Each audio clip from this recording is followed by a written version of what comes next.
محترم،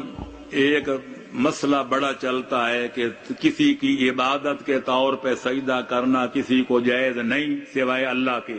لیکن تعظیم و تکریم کے لیے کسی رہبر کو کرنا، نبی کو کرنا، امام کو کرنا، کسی مرشد کو کرنا، کسی پیر فقیر کو کرنا، اس کو سجدہ تعظیمی کہتے ہیں۔ لیکن میں عرض کروں گا کہ مذہب شیعہ یہ ہے کہ آدم سے لے کر خاتم تک، علی ولی سے لے کر مہدی دین تک، اللہ کے سوا کسی اور کو سجدہ کرنا یہ وہ شرک عظیم ہے، نہ کبھی جائز تھا، نہ جائز ہے، نہ قیامت تک جائز ہوگا۔ نعرہ تکبیر، اللہ اکبر، نعرہ رسالہ، یا رسول اللہ، نعرہ